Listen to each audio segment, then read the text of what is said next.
Nesse interim, Estevão sustou a palavra que lhe fluía harmoniosa e vibrante dos lábios, inspirada nos mais puros sentimentos. Os ouvintes de todos os matizes não conseguiram ocultar o assombro ante os seus conceitos de vigorosas revelações. A multidão embevecera-se com os princípios expostos. Os mendigos ali aglomerados endereçavam ao pregador um sorriso de aprovação bem significativo de jubilosas esperanças. João fixava nele os olhos enternecidos, identificando mais uma vez no seu verbo ardente a mensagem evangélica interpretada por um discípulo dileto do mestre inesquecível, nunca ausente dos que se reúnem em seu nome. Saulo de Tarso, emotivo por temperamento, fundia-se na onda de admiração geral, mas altamente surpreendido, verificou a diferença entre a lei e o evangelho anunciado por aqueles homens estranhos que a sua mentalidade não podia compreender. Analisou de relance o perigo que os novos ensinos acarretavam para o judaísmo dominante. Revoltara-se com a prédica ouvida, nada obstante a sua ressonância de misteriosa beleza.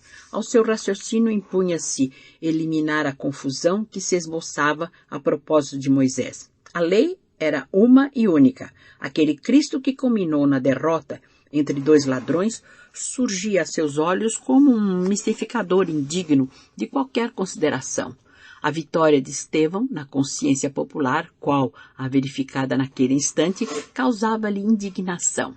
Aqueles galileus poderiam ser piedosos, mas não deixavam de ser criminosos pela subversão dos princípios invioláveis da raça. O orador preparava-se para retomar a palavra momentaneamente interrompida e aguardada com expectação de júbilo geral, quando o jovem doutor se levantou ousadamente e exclamou quase colérico, frisando os conceitos com evidente ironia. Piedosos galileus, onde o senso de vossas doutrinas estranhas e absurdas?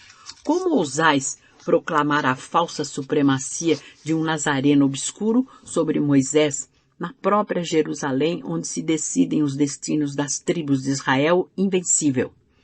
Quem era esse Cristo? Não foi um simples carpinteiro? Ao orgulhoso entono da inesperada apóstrofe, houve no ambiente um tal ou qual retraimento de temor, mas dos desvalidos da sorte, para quem a mensagem do Cristo era o alimento supremo, partiu para Estevão um olhar de defesa e jubiloso entusiasmo. Os apóstolos da Galileia não conseguiam dissimular seu receio. Tiago estava lívido. Os amigos de Saulo notaram-lhe a máscara escarninha. O pregador também empalidecera, mas revelava no olhar resoluto o mesmo traço de imperturbável serenidade.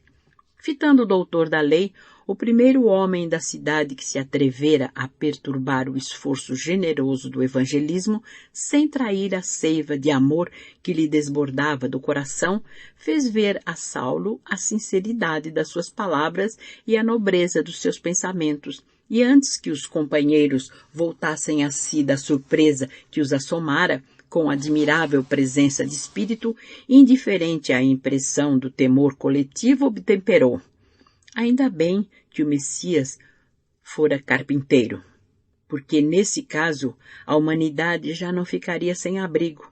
Ele era de fato o abrigo da paz e da esperança.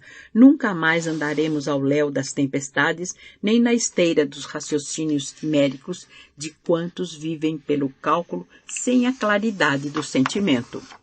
A resposta concisa, desassombrada, desconcertou o futuro rabino, habituado a triunfar nas esferas mais cultas em todas as justas da palavra.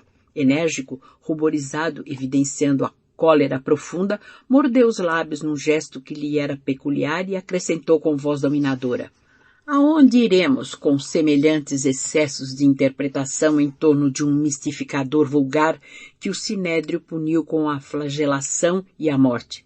Que dizer de um Salvador que não conseguiu salvar-se a si mesmo?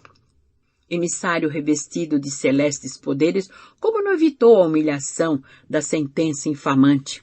O Deus dos exércitos, que sequestrou a nação privilegiada ao cativeiro, que a guiou através do deserto, abrindo-lhe a passagem do mar, que lhe saciou a fome com o maná divino e, por amor, transformou a rocha impassível em fonte de água viva, não teria meios outros de assinalar o seu enviado, senão com uma cruz de martírio entre malfeitores comuns? Tendes nesta casa a glória do Senhor Supremo assim barateada? Todos os doutores do templo conhecem a história do impostor que celebrizais com a simplicidade da vossa ignorância. Não vacilais em rebaixar nossos próprios valores, apresentando um Messias dilacerado e sangrento sob os apupos do povo. Lançais vergonha, sangrento, sob os apupos do povo? Lançais vergonha sobre Israel e desejais fundar um novo reino? Seria justo dardes a conhecer inteiramente a nós outros o móvel das vossas fábulas piedosas? Estabelecida uma pausa na sua objurgatória, o orador voltou a falar com dignidade. Amigo, bem se dizia que o Mestre chegaria ao mundo para a confusão de muitos em Israel. Toda a história edificante do nosso povo é um documento da revelação de Deus. No entanto, não vedes nos efeitos maravilhosos com que a providência guiou as tribos hebreias no passado a manifestação do carinho extremo de um pai desejoso de construir o futuro espiritual de crianças queridas do seu coração? Com o correr do tempo, observamos que a mentalidade infantil enseja mais vastos princípios educativos. O que ontem era carinho é hoje energia oriunda das grandes expressões amorosas da alma. O que ontem era bonança e verdor para a nutrição da sublime esperança, hoje pode ser tempestade para dar segurança e resistência. Antigamente éramos meninos até no trato com a revelação. Agora, porém, os varões e as mulheres de Israel atingiram a condição de adultos no conhecimento. O Filho de Deus trouxe a luz da verdade aos homens, ensinando-lhes a misteriosa beleza da vida, com o seu engrandecimento pela renúncia. Sua glória resumiu-se em amar-nos como Deus nos ama. Por essa mesma razão, ele ainda não foi compreendido. Acaso poderíamos aguardar um Salvador de acordo com os nossos propósitos inferiores? Os profetas afirmam que as estradas de Deus podem não ser os caminhos que desejamos e que os seus pensamentos nem sempre se poderão harmonizar com os nossos. Que dizermos de um Messias que empunhasse o cetro no mundo, disputando com os príncipes da iniquidade um galardão de triunfos sangrentos? Porventura a terra já não estará farta de batalhas e cadáveres? Perguntemos a um general romano quanto lhe custou o domínio da aldeia mais obscura. Consultemos a lista negra dos triunfadores segundo as nossas ideias errôneas da vida. Israel jamais poderia esperar um Messias a exibir-se num carro de glórias magnificentes do plano material, suscetível de tombar no primeiro resvaladouro do caminho. Essas expressões transitórias pertencem ao cenário efêmero no qual a púrpura mais fulgurante volta ao pó. Ao contrário de todos os que pretenderam ensinar a virtude repousando na satisfação dos próprios sentidos, Jesus executou sua tarefa entre os mais simples ou mais desventurados, onde muitas vezes se encontram as manifestações do Pai, que educa, através da esperança insatisfeita e das dores que trabalham, do berço ao túmulo, a existência humana. O Cristo edificou entre nós seu reino de amor e paz sobre alicerces divinos. Sua exemplificação está projetada na alma humana, com luz eterna. Quem de nós, então, compreendendo tudo isso, poderá identificar no emissário de Deus um príncipe belicoso? Não. O Evangelho é amor em sua expressão mais sublime. O Mestre deixou-se imolar, transmitindo-nos o exemplo da redenção pelo amor mais puro. Pastor do imenso rebanho, ele não quer se perca uma só de suas ovelhas bem-amadas, nem determina a morte do pecador. O Cristo é vida, e a salvação que nos trouxe está na sagrada oportunidade da nossa elevação como filhos de Deus, exercendo seus gloriosos ensinamentos. Depois de uma pausa, o doutor da lei já se erguia para revidar quando Estevão continuou. E agora, irmãos, peço vênia para concluir minhas palavras. Se não vos falei como desejáveis, falei como o Evangelho nos aconselha, arguindo a mim próprio na íntima condenação de meus grandes defeitos, que a bênção do Cristo seja com todos vós. Antes que pudesse abandonar a tribuna para confundir-se com a multidão, o futuro rabino levantou-se de chofre e observou enraivecido. Exijo a continuação da arenga, que o pregador espere, pois não terminei o que preciso dizer. Estevão replicou serenamente, não poderei discutir. Por quê? Perguntou Saulo irritadíssimo. Estais intimado a prosseguir? Amigo, elucidou o interpelado calmamente. O Cristo aconselhou que devemos dar a César o que é de César e a Deus o que é de Deus. Se tendes alguma acusação legal contra mim, exponde-a sem receio e vos obedecerei. Mas no que pertence a Deus, só a Ele compete arguir-me.